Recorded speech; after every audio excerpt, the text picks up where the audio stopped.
Let's have a look. Yo, what's going on guys? Arix here and welcome back to another video for Lost Ark. And today, since the closed beta is kicking off tomorrow, I want to put together a quick class guide for any of you that are jumping in for the first time to help you decide which class is best for you. If you've already made your mind up, then comment down below, let me know which class you're going to be picking. If you found this video helpful, then drop me a cheeky like. And of course, if you're hyped for Lost Ark, then make sure you subscribe because we'll have lots more content coming your way.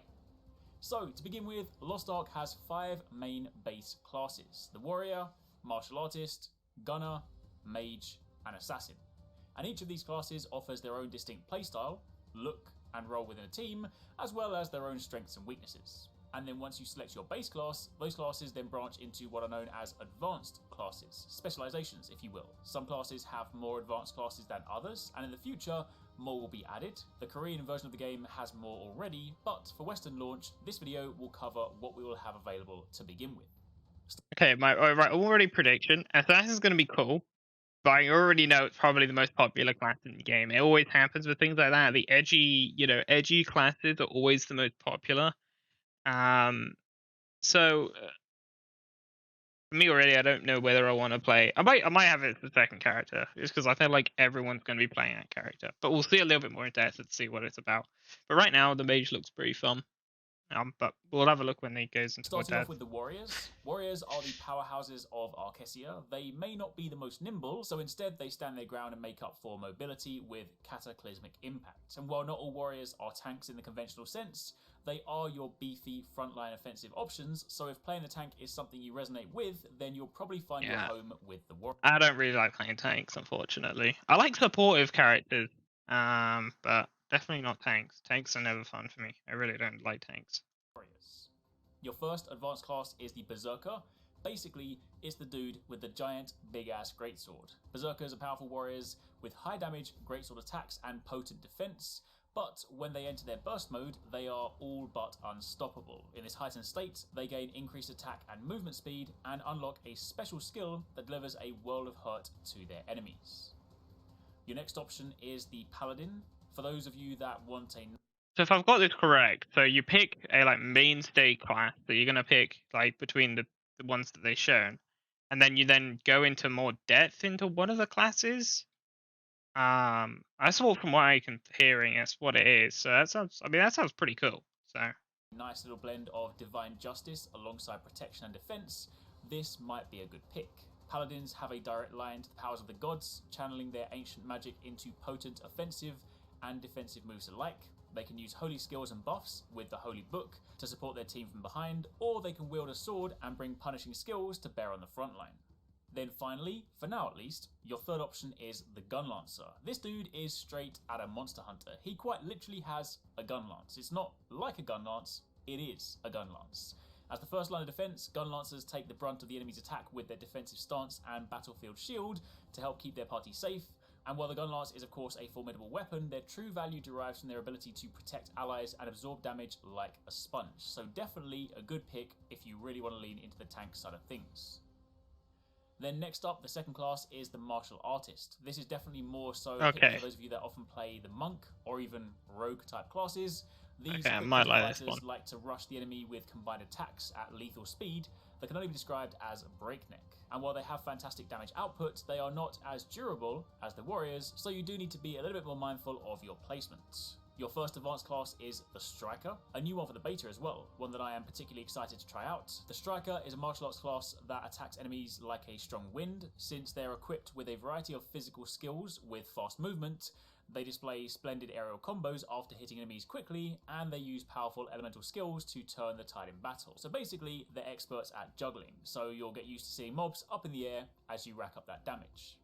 Your second offering is the War Dancer. Not merely masters of martial arts, War Dancers augment their lightning quick fighting skills with elemental power. They can store up elemental energy to unleash in devastating attacks and grab... Maybe it's just me, but that doesn't feel like there's any difference between these two other than the fact that one's female, one's male. Maybe it's just me, but that doesn't look like there was a difference between the two of them.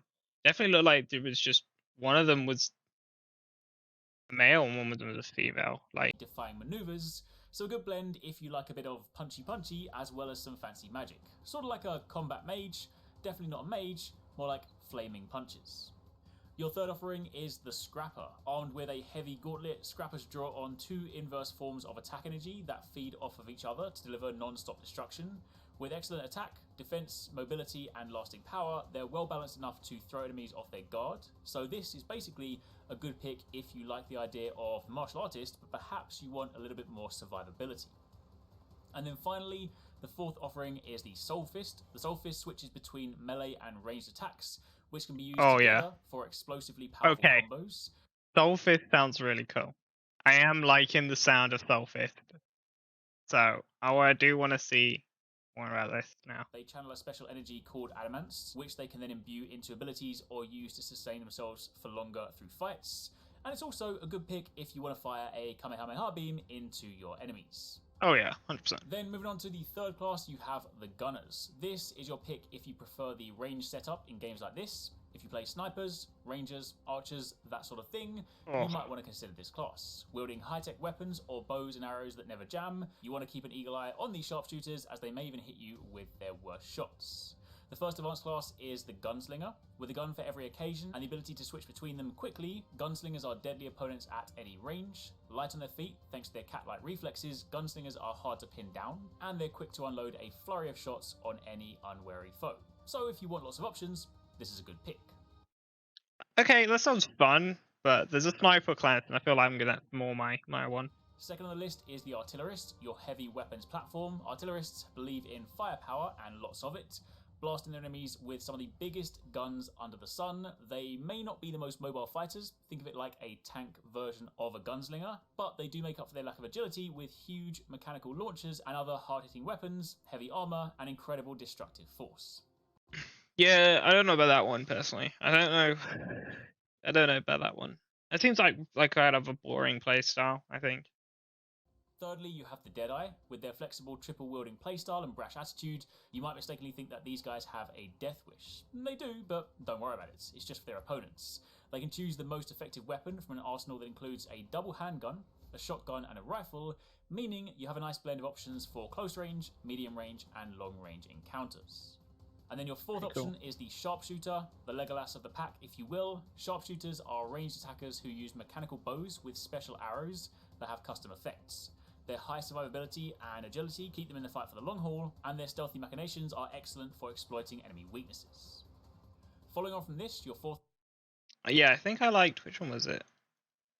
A tank version of a gunslinger, but they do make up for their lack of agility with huge mechanical launchers and other hard-hitting weapons. Heavy triple-wielding playstyle. Deadeye, that's it. You might mistakenly think that these guys have a death wish. They do, but don't worry about it. This ability this deck, and this one is so cool. Most effective weapon from like he does all that like shooting, and then he throws a bunch of nades. That's so cool. You have a nice blend of options for close range, medium range, and long range encounters. I think so far, if I recap, for warrior.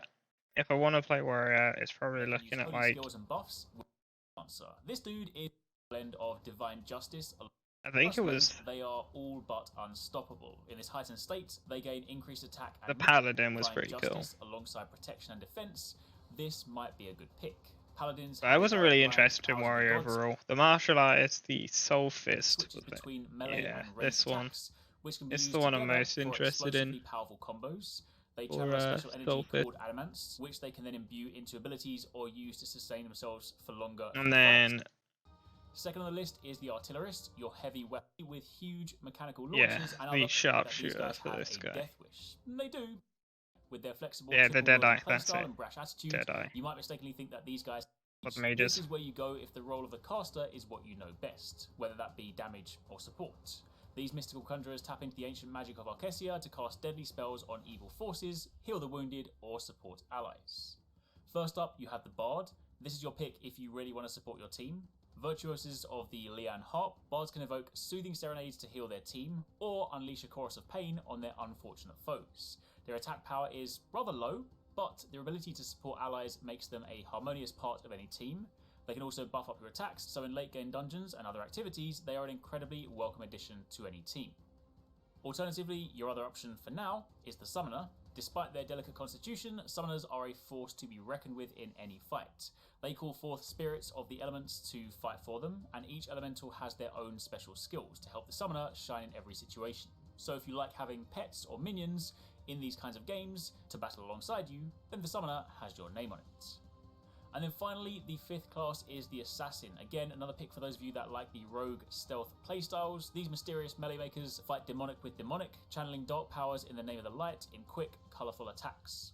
Your first pick is the Shadowhunter. Shadowhunters prefer to beat demons at their own game. They can shapeshift into powerful demonic forms to unleash chaotic power. When their inner demon is unleashed, Shadowhunters get to access incredibly destructive power and increased health and movement speed. So basically, it's kind of like DMC Devil Trigger. Meanwhile, your alternate pick is the Deathblade. Deathblade is an assassin class that uses a total of 3 swords that they wield alongside the power of chaos to swiftly slash their foes. The fast-paced combo attacks from the light dual swords and the longsword overpower enemies, leading to death by 1,000 cuts. So again, if you like the sound of multiple different weapons to basically mix up your combat, consider trying this out.